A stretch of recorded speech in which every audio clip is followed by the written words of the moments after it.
Hello, my family, my friends, how you are doing? Well, I'm getting better. Look at my face. Look at this.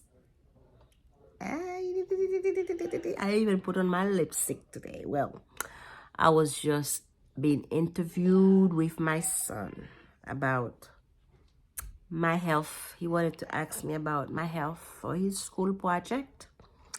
So I said, let me talk to my friends.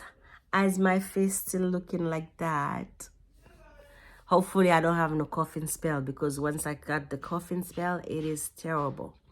I will be coughing, coughing nonstop. Well, anyway, as I was talking to my son, right? Look at how dark on my eyes is. So tired. I'm still, even though I've been home for almost 5 days now, I'm still looking so tired. Look at this. And sickness is no joke. Anyway,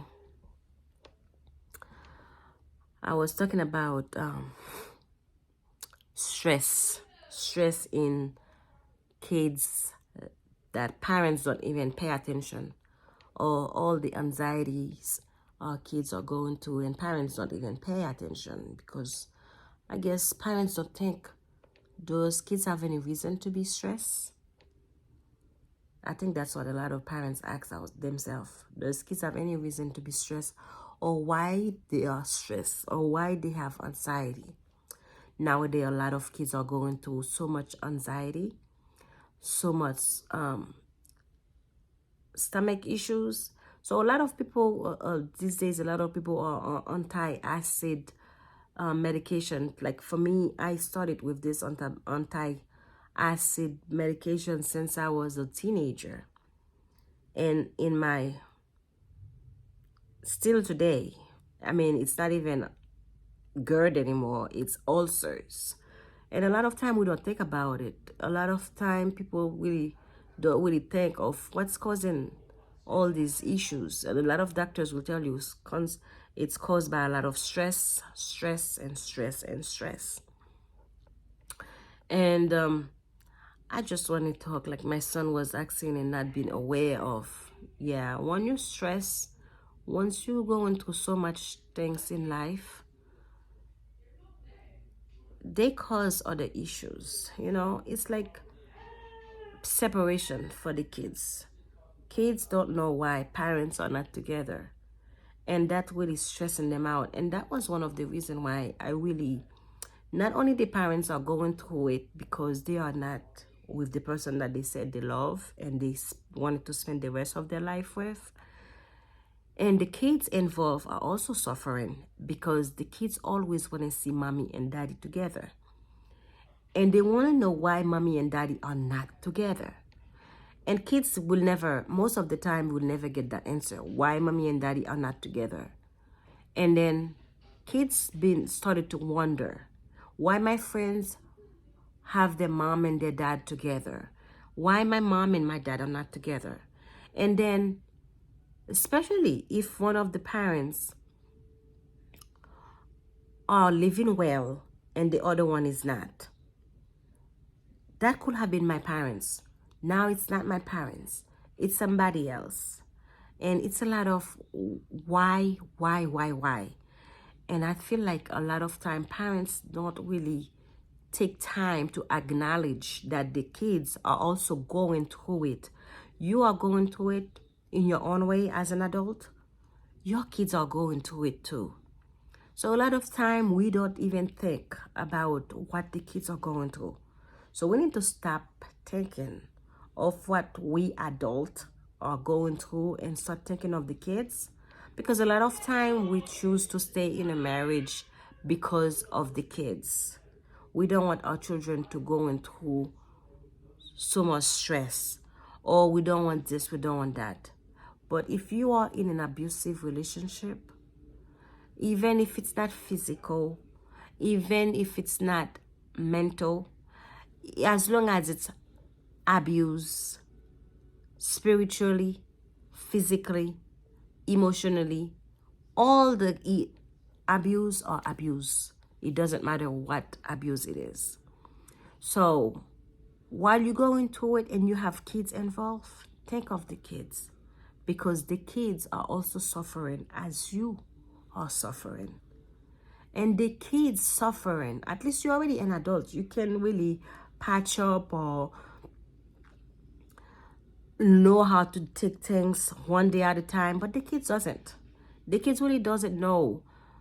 The kids, actually some kids even blame themselves. Am I the reason why my parents are not together? What's going on? And they don't have the answers. Parents don't have time for them to explain to them, well, baby girl or baby boy, mommy and daddy are not going to be together, and for such and such. The kid doesn't have to know all the details, but the kids need to know something to hold on to. The kids need to know that. I remember me growing up without my mom and my dad together, and that was really, really, really, really painful. Make me very angry. And with all that, that really made me sick to my stomach, because all kids wants to know, all kids wants to see is their parents happy together. Even if they are poor, even when they don't have much to sleep or eat or do, whatever, as long as they are together, they are happy together. The kids have a better chance to not even think of, oh yeah, we don't have food today, blah, blah, blah, because they are with their parents. So please think of the kids' feeling. Think that the kids also a human who is going through it, because at the end of the day, when the kids doesn't get enough support, the kids ended up doing a lot worse than what they would be achieving or doing, because of all the stress, all they are going through, stopping them from going to school because they becoming sick. The anxiety is so much for them. They don't feel like going to school. They start smoking. They start drinking. They start doing a lot of things behind your parents, because you don't really have the time for the kids. So even when you have the time for the kids, they are doing a lot of nonsense like that. You imagine when you don't have time for the kids, they even worse. And then we are hoping for them to graduate high school. We are hoping for them to becoming successful in life. So for them to get to those points, they need our support mentally, physically, and emotionally. They need our support. They need our love. They need to know that we are here together as team. They need to know that even though my parents are not together, but they are working together to raise me. They are doing it together without arguing, without fighting. Because those little creatures that we create together, they're dependent on both parents to do it together. And when they're not together, they can feel it, and they live in it. So try your best to do it together. Try your best to do it without having to argue, without having to fight, because whatever you do affect the kids. Whatever you do, the kids can live it and feel it, and they don't want that, because that causing a lot of problem in the long run. Try to help your kids grow strong, beautiful, and smart as they are, or as they're supposed to be, with the help of the mother and the father and everybody around them, without having to dismiss the stress or the anxiety the children are going through. I love you, my friends. I love you, my family. I hope you learned something, because I learned something today with my son, and my son learned something from me. So we can learn from each other every day. You're never too old to learn. Thank you so much for watching. Thank you for subscribing. Share, view, share, and subscribe. You see, I'm learning day by day. I'm going to get better. And then, yes, I'm going to get better. I promise. Bye, guys. Love you. And thank you so much. Thank you so much for watching my video every day. Thank you so much for subscribing. Thank you so much for sharing. Thank you so much. I love you guys. Bye, and God bless you. Take care of yourself. Don't let COVID get you. Don't let the stress take over your life, because you are beautiful and you are not alone.